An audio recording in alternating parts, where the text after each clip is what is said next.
One of the fastest ways to destroy your business isn't losing money. It's actually paying yourself the wrong way. In this video, I'm going to break down how I actually help business owners to decide how they should pay themselves. And that step by step, well, it might surprise you. If you stick around to the end, I'm going to give you a bonus, a non-negotiable that every business owner should consider, regardless of the type of business that you specifically have. Now, if this is the first time you're meeting me and you're new to my channel, my name is Edward Collins. I'm a lawyer. I specialize in tax, estate, and business law. And for nearly 30 years, I've been building my own 8-figure enterprise, and I've been helping other high-income earners all across the United States to win at the game of wealth. Let's cut through all the fluff. The way that you pay yourself primarily depends on the structure of your business. The second factor that impacts how you pay yourself, that's the tax treatment of your business. So step one is to decide on your structure. You really have two main paths that could be taken here: the no formal structure path or the establish an entity path. If you go the no formal structure path, it's like you owning the business, for instance.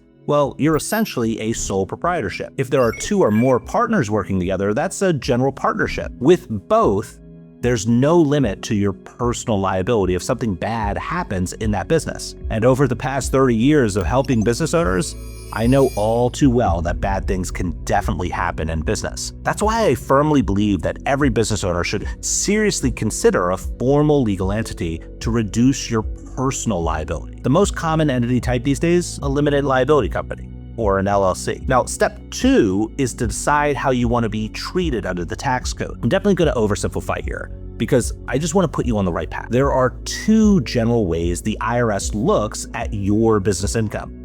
They either see your business and treat it under the corporate tax code, or they disregard it entirely and your business, it sort of like just passes right through to you. The income and expenses flow through to your personal return via Schedule C for sole proprietorships or Schedule E via general partnerships. Now, if you have no formal legal business entity, the decision here then is easy. You're disregarded. So when it comes to how you pay yourself, then we just have to fall back to what method we're going to use, and that's going to be based on whether you're a sole proprietorship or a general partnership. You see, sole proprietors, they pay themselves via what's called an owner's draw. General partnerships, they pay themselves via what's called a distribution. Both of these simply mean that you take money from your business account and move it to your personal account. These are not payroll matters. There is no payroll in this scenario. So the question is then, what happens if you did form a legal business entity, like an LLC, for instance? By default, we have to understand that an LLC is a disregarded entity by the IRS. So unless you make a very specific tax election, everything that I share just stays the same, right? The single member LLC is disregarded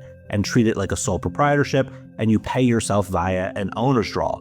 A multi-member LLC is disregarded and treated like a general partnership, and you pay yourself via a distribution. Again, no payroll here.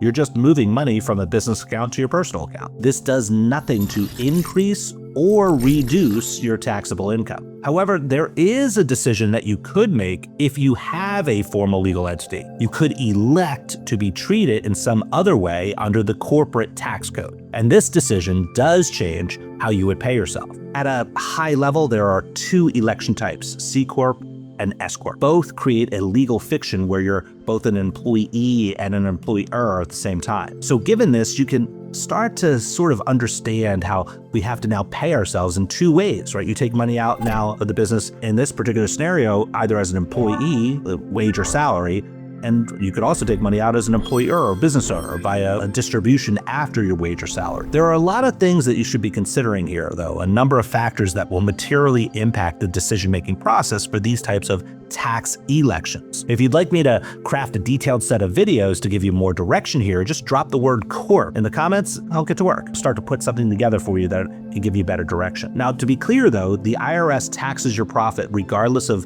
whether you take money out of your business or not. Your draws or distributions, they just move cash around from your business account to your personal account. Now, before you actually touch a single dollar from your business, well, we need to lock in the following non-negotiable. It's something that I've already hinted at in this video. You see, your business, regardless of the structure you choose, must own its own bank account. You see, if you're running your personal expenses through your business account or your business expenses through your personal account, which I've seen a lot, you're commingling. And commingling is how asset protection sort of dies quietly. It's the easiest path a plaintiff's attorney can take to pierce the corporate veil. Here's the big picture, the big takeaway. Draws and distributions are about clean structure and clean banking, not tax optimization. If you want to talk about how certain tax elections can actually help reduce your overall tax burden, well, again, just comment corp and I'll put it together. Until next time, bye for now.